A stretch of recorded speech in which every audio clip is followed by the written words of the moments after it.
नमस्कार साथियों, बहुत बहुत स्वागत है एक बार फिर से आप सभी का जिज्ञासा में।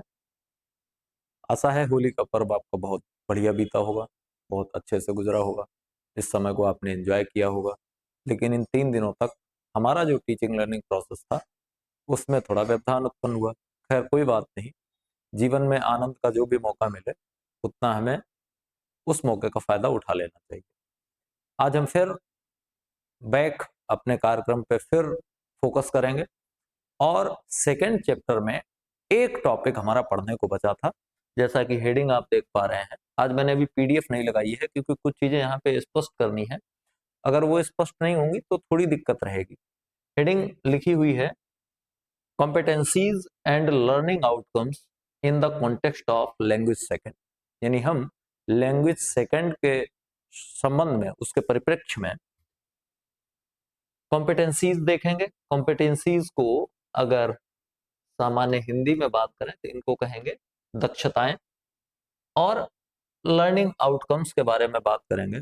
और साथ ही साथ एक चीज और इसी में जुड़कर ही चलेगी, वो है करिकुलर गोल्स। तो ये मैंने अभी इसलिए लिखा हुआ है ताकि हम कुछ चीजें जो हैं वो स्पष्ट कर लें। कुछ चीजें हमें स्पष्ट करनी है। अब हम ये पूरा टॉपिक पढ़ेंगे, उससे पहले हमारे दिमाग में कॉम्पिटेंसीज, लर्निंग आउटकम्स और करिकुलर गोल्स के बारे में एक इमेज होनी चाहिए, एक कॉन्सेप्ट होना चाहिए। अगर हमारे पास वो कॉन्सेप्ट नहीं है तो फिर सीधी सी बात है कि हमें इस पूरे चैप्टर को समझने में काफी कठिनाइयों का सामना करना पड़ेगा। तो हम वो आगे बात करेंगे, पहले ऐसे समझें, एक एग्जाम्पल के माध्यम से समझ लो।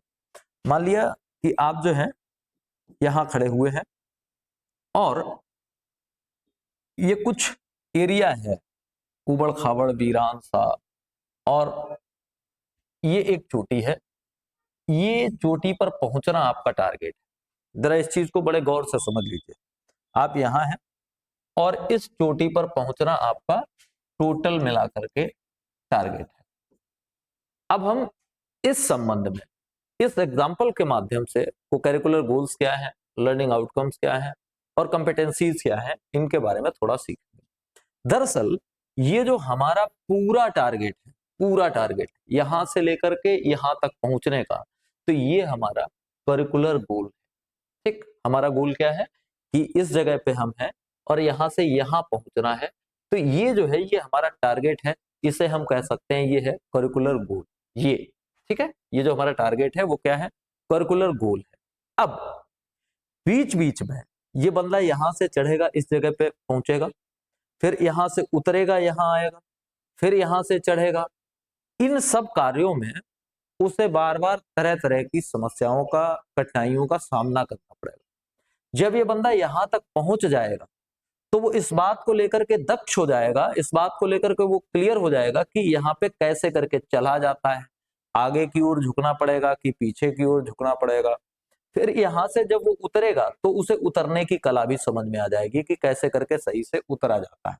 वो गिरेगा, उठेगा, चलेगा, सब कुछ होगा, लेकिन इसमें दो चीजें वो सीख जाएगा कि यहाँ से यहाँ पहुंचने में कौन सी दक्षता चाहिए, चढ़ने का क्या तरीका होता है और उतरने का क्या तरीका होता है।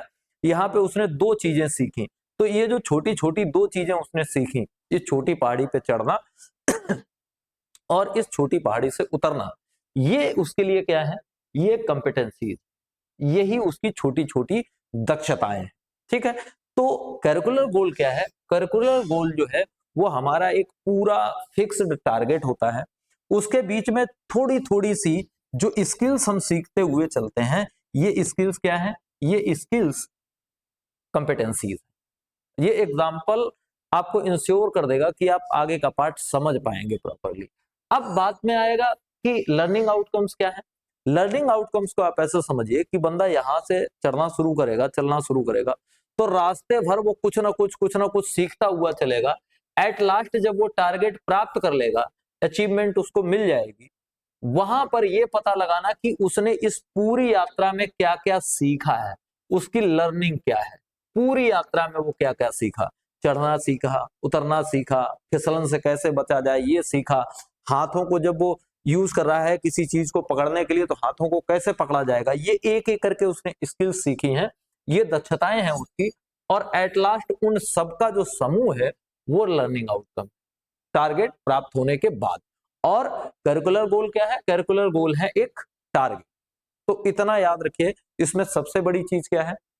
सबसे बड़ी चीज है करिकुलर गोल, जो कि पूरा हमने टारगेट सेट किया है। उसके बीच बीच में जो स्किल बेस्ड चीजें हम सीखते हुए चल रहे हैं, छोटी छोटी करके, वो क्या है? वो है कॉम्पिटेंसीज।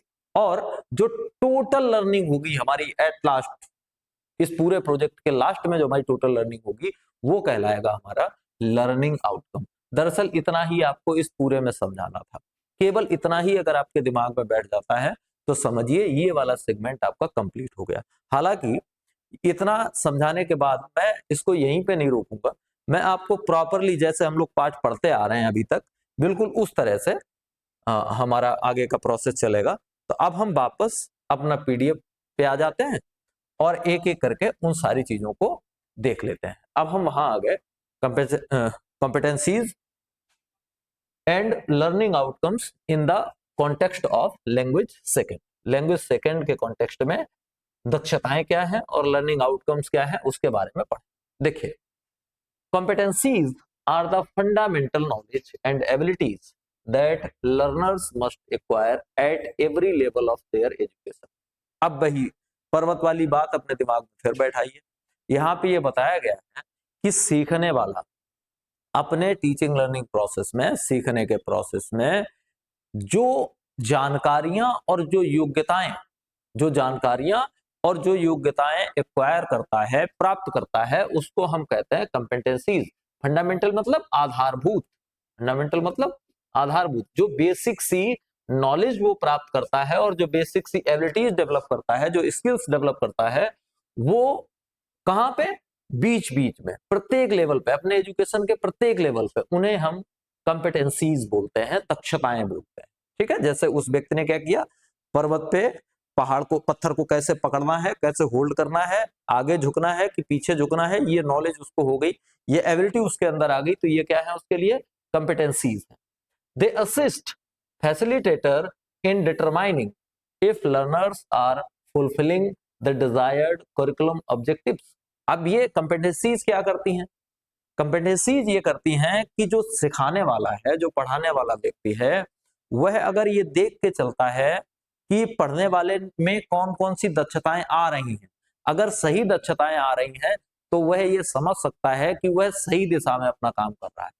अगर सही दक्षताएं नहीं आ रही तो इसका मतलब उसके टीचिंग प्रोसेस में कहीं ना कहीं कोई दिक्कत है, तो वह उसको वहीं पे बदलाव करके सही कर सकता है। ये इसकी अच्छी बात है कि दे असिस्ट, यानी ये जो कॉम्पिटेंसीज हैं, ये असिस्ट यानी सहायता देती हैं, फैसिलिटेटर मतलब शिक्षक को, इन डिटरमाइनिंग, ये पता लगाने में, if learners are fulfilling the desired curriculum objectives, क्या लर्नर्स यानी सीखने वाले उन सभी कामनाओं को पूरा कर रहे हैं जो हमने डिजायर, जो हमने इच्छा की है कि वो उनका जो करिकुलम के ऑब्जेक्टिव्स हैं उनको क्या वो पूरा कर पा रहे हैं या नहीं कर पा रहे हैं, by acting as quantifiable markers of progress.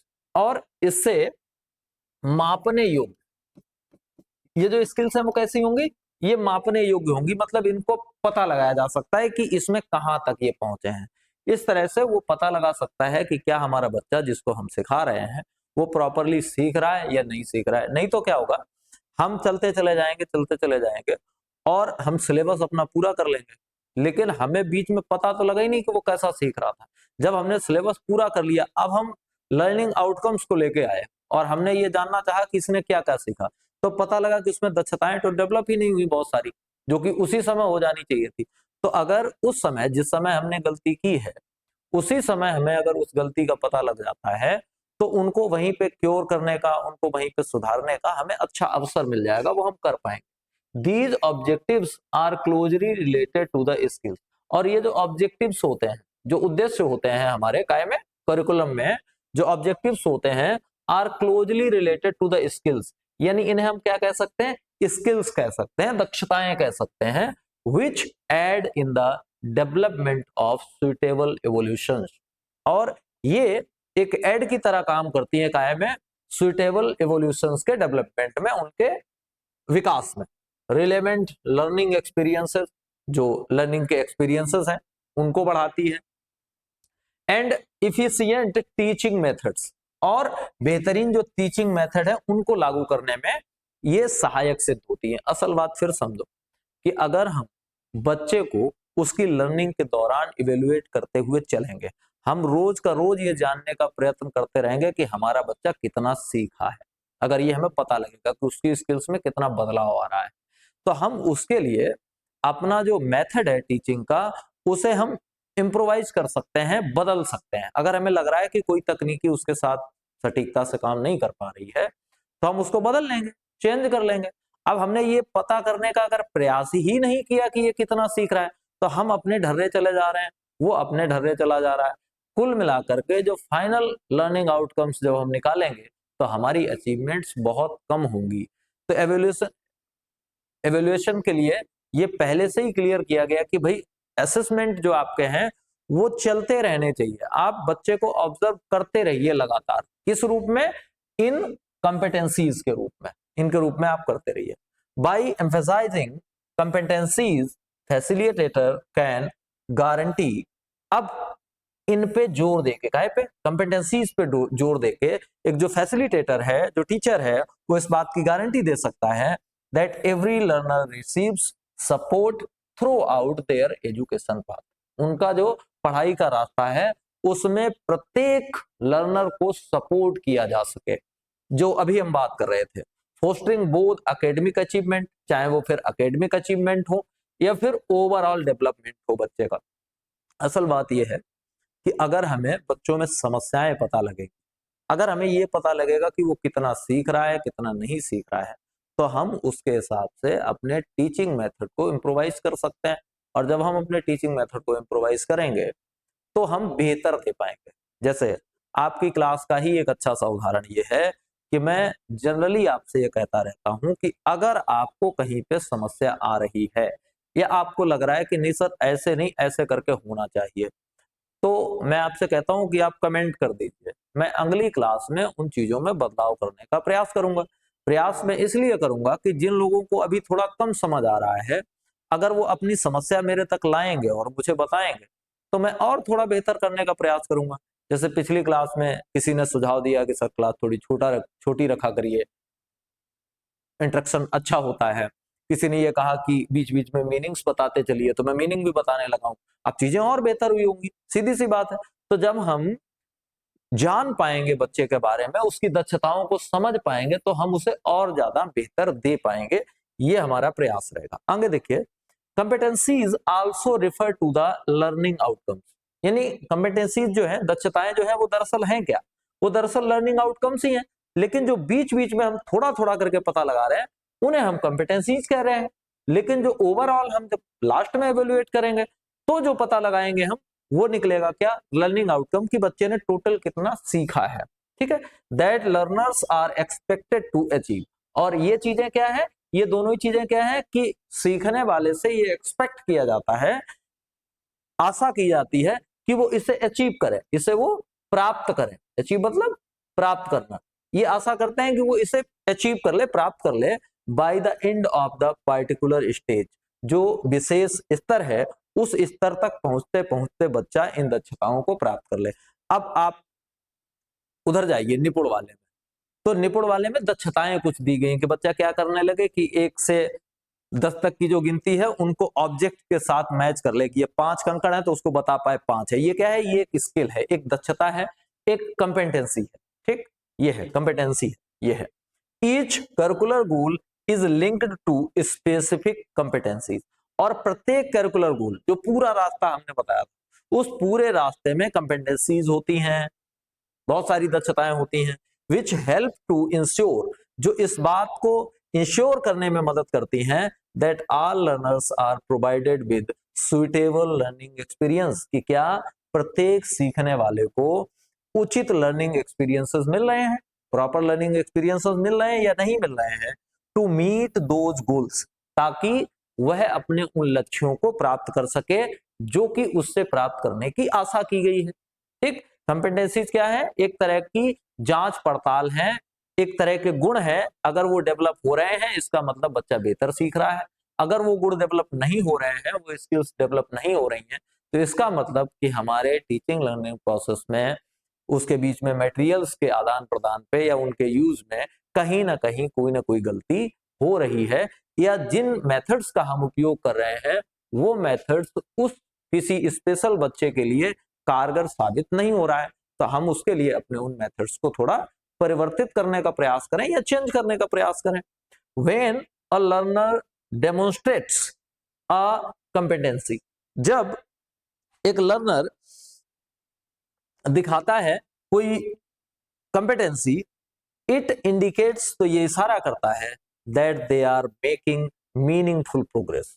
जब हम किसी बच्चे में देखते हैं कि उसमें ये कंपेटेंसी आ गई है, तो ये इस बात का संकेत है कि बच्चा बेहतर सीख रहा है, एक मीनिंगफुल प्रोग्रेस उसकी हो रही है विद इन द करिकुलम। जो हमारा पाठ्यक्रम है उसके तहत उसकी जो प्रोग्रेस है वो बेहतर चल रही है जब हम किसी बच्चे में ये चीज देखते हैं।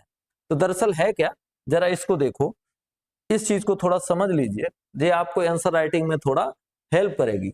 ये क्या दी गई है, कंपेटेंसीज हैं, ठीक है, ये करिकुलर गोल्स हैं, ठीक, और ये लर्निंग आउटकम्स हैं। दरअसल जो होलिस्टिक डेवलपमेंट है, जो संपूर्ण विकास है, वो इन तीनों के साथ साथ ही संभव है।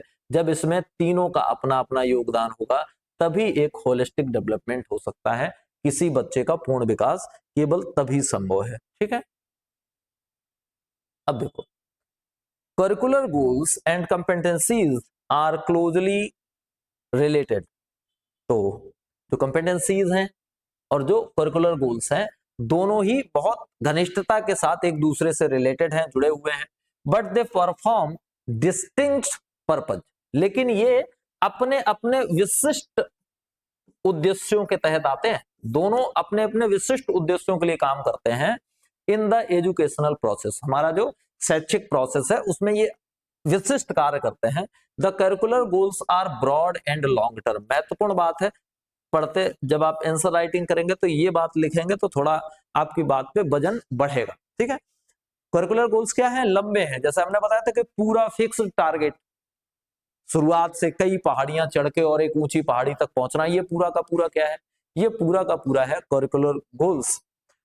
That explain what a learner may achieve after completing a particular level in their learning. इसका मतलब ये हुआ कि लंबा टर्म है, और गोल्स क्या बताते हैं, गोल्स ये बताते हैं कि जब लर्नर एक स्टेज पूरी पार कर लेगा तो फाइनली वह क्या सीखेगा, ये बात पहले से ही हमें कौन बता देता है, करिकुलर गोल्स। हमें पहले से ही पता होता है कि फाइनली वो क्या सीखेगा, ठीक है। They guide in the direction to plan curriculum. महत्वपूर्ण बात, जो करिकुलर गोल्स हैं वो करिकुलम बनाने में मदद करते हैं, पाठ्यक्रम निर्धारण में मदद करते हैं। हम अगर किसी बच्चे को पढ़ना सिखाना चाहते हैं तो हम एक ऐसा, ये हमारा करिकुलर गोल है, तो हम ऐसा पाठ्यक्रम बनाएंगे जिसमें वो पढ़ना सीख जाए। अगर हम उसे कुछ ज्ञान दिलवाना चाहते हैं, कुछ नॉलेज बढ़ाना चाहते हैं, तो हमारा पाठ्यक्रम ऐसा रहेगा कि उससे उसकी नॉलेज भी बढ़ जाए। तो इस तरह से ये हेल्प करते हैं कायम में करिकुलम प्लानिंग में इंस्ट्रक्शनल प्रैक्टिसेस, और जो इंस्ट्रक्शनल प्रैक्टिसेस हैं उनके लिए, एंड लर्निंग आउटकम्स, और लर्निंग आउटकम्स हमारे क्या होंगे उनके लिए। Competencies on the other hand are precise. जबकि दूसरी तरफ अगर हम देखें काय के लिए, कंपेटेंसीज के लिए, तो उनमें थोड़ा सा अंतर होता है। अंतर क्या होता है, पहले ही दिया गया प्रिसाइज। प्रिसाइज मतलब होता है सटीक, कि कंपेटेंसी जो है वो सटीक है, वो ब्रॉड नहीं है, ये ब्रॉड टर्म नहीं है, वो सटीक है, एक है, छोटा सा एक, वो है कंपेटेंसी। क्वांटिफिएबल, क्वांटिफिएबल, अरे कहां गया भाई, हाँ, क्वांटिफिएबल एकम्प्लिशमेंट। एकम्प्लिशमेंट मतलब होता है उपलब्धियां, उपलब्धियां, ठीक है। जबकि ये सटीक उपलब्धियां होती हैं, that highlight how a learner is performing to meet these wide ranging goals. और ये हाईलाइट करती हैं इस बात को कि जो लर्नर है, जो सीखने वाला है, वो अपने फाइनल गोल को अचीव करने के लिए अभी क्या कर रहा है, ये हमें बता देती हैं कि अभी क्या कर रहा है। क्या वो बीच में पढ़ने वाली दक्षताओं को कवर करते हुए चल रहा है, क्या वह पहली पहाड़ी पे चढ़ना और उतरना सीख गया है, तभी वो दूसरी पारी पे थोड़ी आसानी के साथ चढ़ और उतर पाएगा। ठीक है, curricular goals define, curricular goals ये परिभाषित करते हैं what student should achieve overall. महत्वपूर्ण बात, करिकुलर गोल्स क्या बताते हैं कि टोटल मिला के वो क्या सीखेगा, जबकि कॉम्पिटेंसीज क्या बताती हैं, कॉम्पिटेंसीज बताती हैं कि अभी उसने इस पर्टिकुलर काम में कितना सीख लिया है, क्या सीख लिया, और ओवरऑल क्या सीखेगा वो कौन बताता है, वो बताता है करिकुलर गोल्स। ठीक है, सच एज इंप्रूव्ड थिंकिंग, जैसे कि अब ओवरऑल में क्या है कि जब पूरा सिलेबस कोई बंदा पूरा कर लेगा, कोई बच्चा पूरा कर लेगा, तो उसकी थिंकिंग में क्या इंप्रूवमेंट हुआ है टोटल, लैंग्वेज में क्या बदलाव हुआ है, उसकी क्रिएटिविटी में क्या बदलाव हुआ है, ये ओवरऑल क्या है। अब उसने एक काम सीख लिया, थोड़ा सा सही से बोलना सीख लिया, तो ये एक अचीवमेंट हुई, और जो एक अचीवमेंट है वो कॉम्पिटेंसी है। ठीक है, competencies specify the practical skill, महत्वपूर्ण बात क्या है, जो प्रैक्टिकल स्किल है उसके संबंध में कॉम्पिटेंसी का प्रयोग किया जाता है। ठीक है, एंड नॉलेज, और नॉलेज है उसके संबंध में, that reflect those goals in action, और ये उस गोल को उस कार्य में समाहित बनाए रखती है। Combined they create a clear road map for effective and responsive teaching, और ये दोनों जब इकट्ठे होते हैं, क्या क्या, करिकुलर गोल्स और कॉम्पिटेंसीज दोनों जब इकट्ठे होते हैं तो वो एक क्लियर रोड मैप बनाते हैं काहे के लिए, कि टीचिंग कैसी हो जाए, एक तो रिस्पॉन्सिव हो जाए और दूसरी इफेक्टिव हो जाए। रिस्पॉन्सिव और इफेक्टिव टीचिंग के लिए ये दोनों ही एक ऐसा रोड मैप, ऐसा रास्ता तैयार करते हैं जिससे कि बेहतर लर्निंग एटमॉस्फेयर क्रिएट हो। अब ये चार्ट दी गई है और इस चार्ट के माध्यम से आपको अंतर दिखाने का प्रयास किया गया कि करिकुलर गोल्स और कॉम्पिटेंसीज के बीच में अंतर क्या है। सबसे पहली चीज एस्पेक्ट देखें, स्कोप की बात की गई है, यानी इनका क्षेत्र कैसा होता है। तो क्षेत्र देखिए, करिकुलर गोल्स कैसे होते हैं, ब्रॉड होते हैं, लॉन्ग टर्म होते हैं, लंबे समय तक चलने वाले होते हैं, विस्तृत होते हैं, यानी हमें पूरी यात्रा तय करनी है, ये क्या है, करिकुलर गोल्स। ये कैसे होते हैं, ये स्पेसिफिक होते हैं, शॉर्ट टर्म होते हैं, थोड़े समय के लिए होते हैं और किसी एक विशिष्ट बात पे इन पे जोर दिया गया होता है। अब इनके दोनों के फंक्शन में अंतर क्या है, गाइड्स करिकुलम, ये पाठ्यक्रम तय करता है कि भैया पाठ्यक्रम कैसा होगा, एंड टीचिंग अप्रोच, और पढ़ाओगे कैसे ये तय करेगा। ये क्या करेगा, मीजर्स लर्निंग प्रोग्रेस, ये नापता है कि अभी तक लर्निंग में प्रोग्रेस कितनी हुई, इसकी क्वांटिटी माप देता है, संख्यात्मक मान दे सकता है। फोकस, अब इनका फोकस किस पे होता है, इसका जो करिकुलर गोल है ये बड़ा है, इसका फोकस होता है होलिस्टिक डेवलपमेंट, यानी संपूर्ण व्यक्तित्व के विकास पे इसका जोर होता है, और इसका जोर होता है केवल किस पे, स्किल बेस्ड आउटकम्स पे, यानी स्किल्स कितनी सीख रहा है, बीच बीच में थोड़ी थोड़ी करके, छोटी छोटी करके कितनी स्किल्स बच्चा सीख रहा है, ये किस बात पे है, ये कॉम्पिटेंसीज पे है। ठीक है, और फिर उसके बाद असेसमेंट यूज, असेसमेंट यूज क्या है, sets direction for what to teach, finally वो ये बताएगा कि क्या पढ़ाया जाता है। कौन बताएगा, curricular goals helps evaluate what has been learn, और ये उस चीज को पता लगाने में काम आते हैं कि अभी तक सीखा क्या गया है। ये कहता है कि क्या पढ़ाया जाएगा, और ये कहता है कि अभी तक सीखा क्या गया है। इतना दोनों में बेसिक सा अंतर है। अब देखिए आगे, अब लर्निंग आउटकम्स के बारे में बताया गया है। Learning outcomes are specific quantifiable statements that help a facilitator to check its learner's understanding related to the specific task after completion of the period of instruction। क्या कहा गया है, देखिए लर्निंग आउटकम्स क्या है, स्पेसिफिक है, स्पेसिफिक मतलब पहली चीज तो होगी ये विशेष है, क्वांटिफिएबल है मतलब गणनीय है, इनको गिना जा सकता है, स्टेटमेंट है that help facilitator to check its learners understanding. Learning outcomes क्या करते हैं, ये विशिष्ट और मापक औजार हैं फैसिलिटेटर के पास, जिससे कि वह ये पता लगा सकता है कि उसके लर्नर की अंडरस्टैंडिंग का लेवल क्या हुआ है, और अंडरस्टैंडिंग का है कि related to a specific task, उस खास काम की जो कि उसे वो लगातार सिखा रहा था, after completion of the period of instruction, और जब इंस्ट्रक्शन का समय पूरा हो जाता है तो लर्निंग आउटकम्स के माध्यम से फैसिलिटेटर को यह पता लगता है कि उसने इतने दिनों में उस लर्नर को क्या सिखा पाया है। कुल मिलाकर के इसे आप परीक्षा और अंकों के माध्यम से समझ सकते हैं कि जब परीक्षा ली जाती है तब टीचर को और अभिभावक को और बच्चे को पता आता है कि उसने कितना सीखा है, उसे कितना सिखाया गया है। तो वैसे ही मान लो लर्निंग आउटकम्स को, they present clarity and direction to the facilitator in term of their teaching and assessment. ये क्या करते हैं, ये एक क्लियरिटी प्रदान करते हैं और डायरेक्शन भी देते हैं, दिशा निर्देश भी देते हैं द फैसिलिटेटर को इन term of their teaching and assessment, कि उसने टीचिंग और असेसमेंट कैसे की है, कैसे की जानी चाहिए थी, कहाँ पे कुछ त्रुटियां रह सकती हैं, इस चीज का दिशा निर्देशन भी देते हैं। Ensuring that learning is purposeful and goal oriented, और इस बात को भी इंश्योर करते हैं कि उनका जो अध्ययन है वो कैसा हो, उद्देश्यपूर्ण हो, पर्पजफुल मतलब उद्देश्यपूर्ण हो, और गोल ओरिएंटेड हो। गोल ओरिएंटेड मतलब टारगेट फोकस्ड, गोल ओरिएंटेड मतलब टारगेट फोकस्ड, कि सारा का सारा फोकस किस पे रहना चाहिए, टारगेट पे, लक्ष्य पे।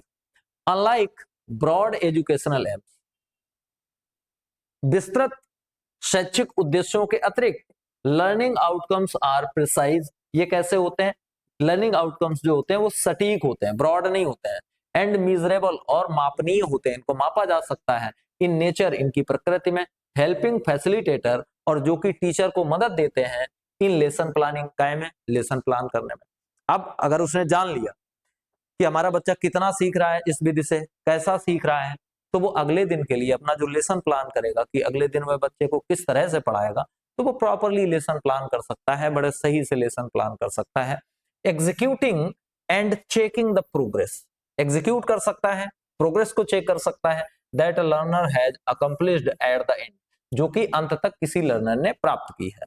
They also help in setting the expectations from the learners and facilitator a well organized and learner center environment, और ये इन एक्सपेक्टेशंस को भी फुलफिल करते हैं कि सही से ऑर्गेनाइज तरीके से एजुकेशन हुआ है, लर्नर सेंट्रल एनवायरनमेंट रहा है, सीखने वाले बाल केंद्रित शिक्षा रही है या नहीं, वेयर लर्नर्स में actively involve with content and demonstrate their understanding in meaningful ways, और एक ऐसा माहौल क्रिएट करता है जो बाल केंद्रित होता है, जहां बच्चा डायरेक्टली इंटरेक्ट करके एक्टिवली सीखता है और चीजों को समझता हुआ आगे बढ़ता है।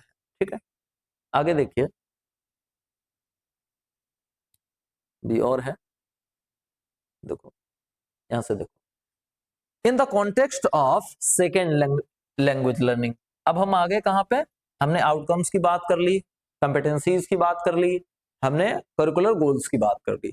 अब हम इन सारी चीजों की बात करेंगे in the context of specially second language, दूसरी लैंग्वेज के कॉन्टेक्स्ट में इन सब चीजों का रोल कितना है, महत्व कितना है, आवश्यकता कितनी है, क्या किया जाना चाहिए, कैसे होते हैं, नेचर उनका कैसा होता है, इन पे बात करेंगे। In the context of second language acquisition, दूसरी भाषा सीखने के कॉन्टेक्स्ट में, प्लानिंग अ लेसन, एक लेसन का प्लान बनाना, and its effective transaction language competencies, और उन लैंग्वेज में दक्षताएं प्राप्त करना, and learning outcomes need to be taken into cognition.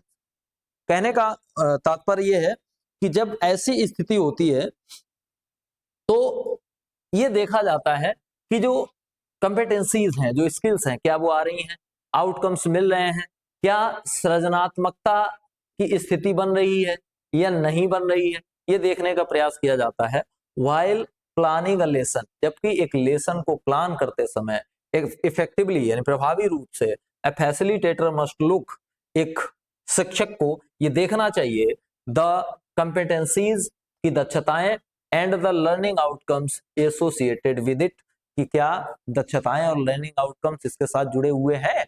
अगर जुड़े हुए नहीं है तो हमारा फिर जो टीचिंग मेथड है वो पर्पजलेस हो जाएगा, फिर तो हमारे पास उद्देश्य ही नहीं रहेगा। तो मुख्य बात है कि कंपेटेंसीज अगर उसके साथ जुड़ी हुई हैं, लर्निंग आउटकम्स उसके साथ जुड़े हुए हैं, तो हमारा टीचिंग लर्निंग प्रोसेस मीनिंगफुल रहेगा। एसोसिएटेड विद इट, इससे जुड़े हुए हों, make the lesson planning easier, और अगर ये बात ध्यान रहती है तो लेसन प्लानिंग बनाना, लेसन प्लान करना थोड़ा आसान हो जाता है, एंड अलाइंड, और संबद्ध भी रहता है, उससे जुड़ा हुआ भी रहता है। Competencies help in identifying and defining the crucial language skills. Competencies क्या है? ये जो कठिन लैंग्वेज स्किल्स हैं उनको प्राप्त करने में, उनको पहचानने में, उनको परिभाषित करने में ये मदद करती हैं। दैट आर स्पीकिंग, और वो कौन कौन सी है? स्पीकिंग है, बोलना है, लिसनिंग सुनना है, रीडिंग पढ़ना है, एंड राइटिंग और लिखना है। That a learner must learn and refine to have mastery over the meaningful communication into the target language. और असल में टारगेट लैंग्वेज में हमारा उद्देश्य यही होता है, जो लैंग्वेज हम सीख रहे हैं हमारा उद्देश्य यही होता है कि बच्चा इन 4 चीजों में मास्टरी हासिल कर ले। किसी भाषा को पढ़ना खूब सही से सीख जाए, बोलना सही से सीख जाए, सुनना और समझना सीख जाए और लिखना सीख जाए, यही हमारा उद्देश्य होता है। ऑन द अदर हैंड, दूसरी ओर learning outcomes outline a clear measurable objectives that describe learners achievement at the end. और लर्निंग आउटकम्स क्या है? लर्निंग आउटकम्स ये बताते हैं कि अंत में कितना अचीव किया गया है लर्नर के द्वारा, जो सीखने वाला है उसने एट लास्ट अंत तक कितना अचीव किया है, या various states of their language acquisition, की अपनी भाषा सीखने के स्तर पे बीच बीच में उसने कितना सीखा है। And help a facilitator to understand learners level of learning. और ये बात टीचर को ये बताने के लिए मदद करती है कि उसके जो लर्नर हैं उनका लर्निंग का लेवल फिलहाल कैसा चल रहा है, इससे वो अपनी क्लास को अप डाउन कर सकता है।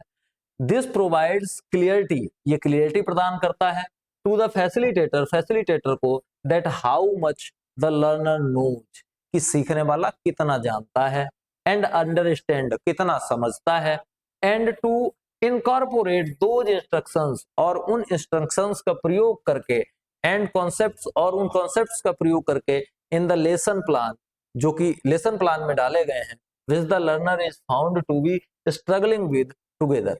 और ये भी पता लगा लेता है कि कौन कौन से ऐसे कॉन्सेप्ट्स हैं, कौन कौन सी ऐसी नॉलेज है, कौन सी ऐसी जानकारी है जिसको लेकर के लर्नर जो है वो स्ट्रगल कर रहा है। और अगर स्ट्रगल कर रहा है तो उसके लिए अलग से नए मेथड्स का उपयोग, नए टीएलएम का उपयोग वो आसानी के साथ कर सकता है। They enable educators to create targeted lessons and activities that support gradual and sustained language development. ये सब हेल्प काहे में करेंगे? किसी एजुकेटर की टारगेट लेसन की प्लानिंग में, उसकी एक्टिविटीज जो वो करवाएगा उसमें। और ये कैसे होंगे? ग्रेजुअल होंगे, धीमे होंगे, और सस्टेन्ड मतलब चिरस्थायी होंगे, लंबे समय तक होंगे, ऐसे डेवलपमेंट होंगे। By clearly defining expected progress, जो वांछित प्रोग्रेस है उसको डिफाइन करती हैं। Competencies and learning outcomes enable learner to build practical language skills. और कंपेटेंसीज और लर्निंग आउटकम्स एक प्रैक्टिकल लैंग्वेज स्किल डेवलप करने में मदद करते हैं। इंक्रीज देयर कॉन्फिडेंस, उनके कॉन्फिडेंस को बढ़ाते हैं। एंड मूव स्पीडली, और धीरे धीरे बढ़ते हैं टुवर्ड फ्लुएंसी, मतलब लयबद्धता के साथ, एंड एकेडमिक सक्सेस, और एकेडमिक सक्सेस के साथ। अब हम ये बाद में करेंगे, उससे पहले एक चीज हम यहाँ पे थोड़ी क्लियर कर लें, और वो ये है कि इस पूरे चैप्टर में हमने सीखा कितना है। तो दरअसल इस पूरे चैप्टर हमने हमने बड़ी कॉमन सी चीजें सीख ली हैं। हमने ये सीख लिया है कि करिकुलर गोल्स, कंपेटेंसीज और लर्निंग आउटकम्स में अंतर क्या है, इनका काम क्या है। करिकुलर गोल्स जो है वो एक बड़ा टारगेट हमें देते हैं।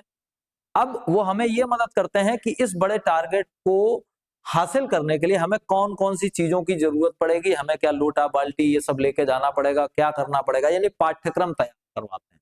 ठीक। फिर दूसरी चीज आती है कंपेटेंसीज। कंपेटेंसीज क्या है? बीच बीच में एक स्टेज पे आके बच्चे ने क्या सीखा है, क्या दक्षता, क्या स्किल उसने हासिल की है, वो है कंपेटेंसीज। एट लास्ट वो पूरा पाठ्यक्रम करने के बाद फाइनली वो क्या क्या सीख गया, जो एक लंबी लिस्ट होगी, वो कहलाता है लर्निंग आउटकम। बस इतनी सी बात याद रखनी है। अब ये 2-3 प्रश्न दिए गए हैं, जरा इनको भी कर लेते हैं, देख लीजिए।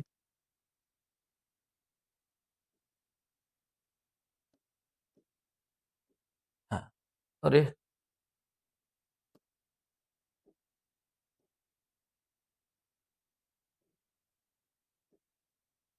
हाँ, देखिए curricular goals are in nature, nature में कैसे होते हैं, शॉर्ट एंड बोरिंग नहीं होते हैं, एलेबोरेटिव नहीं होते हैं, ब्रॉड एंड लॉन्ग। ठीक। अगला, learning outcomes explains that learning is a purposeful and goal oriented, learning is aimless, गलत, क्वांटिफाइबल, लर्निंग इज स्लो, नहीं, ये गोल ओरिएंटेड, ये सही है। उसके बाद आता है आपका सी, तीसरा। ठीक है, तीसरा क्या है, तीसरा है चूज द राइट ऑर्डर। ठीक, तो अभी मैं बता ही चुका हूं कि सबसे पहले क्या आएगा, बड़ा गोल। ठीक, फिर उसके बाद कंपेटेंसीज बीच में पड़ेंगी। लर्निंग आउटकम क्या है, लर्निंग आउटकम लास्ट में हमें अचीव होगा कि हमने कुल मिलाकर के टोटल में हमने कितना सीखा है। तो आज हमने जो लास्ट टॉपिक था इसका, उसे हमने कवर कर लिया है, दूसरे चैप्टर का लास्ट टॉपिक, कंपेटेंसीज और लर्निंग आउटकम। आशा है ये वीडियोस आपको पसंद आ रहे होंगे और आप एक बेहतर समझ अंग्रेजी के इस पेपर के लिए बना रहे होंगे। अगर आपको कहीं पे समस्याएं लग रही हैं, आप अगर आंसर राइटिंग की प्रैक्टिस करते हैं, तो मैं फिर आज बता दे रहा हूं, एक लोग पूछ भी रहे थे मुझे स्पेशली इस नंबर पे आप अपने आंसर राइट करके मुझे भेज भी सकते हैं, अगर आपको लगता है कि कुछ आप सही कर पा रहे हैं कि नहीं कर पा रहे हैं। तो अगर आपको समस्या आ रही है, इस नंबर पे मुझे व्हाट्सएप कर सकते हैं, जैसे ही मुझे टाइम मिलेगा मैं आपको रिप्लाई देने का प्रयास करूंगा और ये बताने का भी प्रयास करूंगा कि कहाँ पे आपसे गलती या त्रुटि हो रही है। ठीक है, तो फिर मिलेंगे कल फिर एक नए वीडियो के साथ, तब तक के लिए नमस्कार।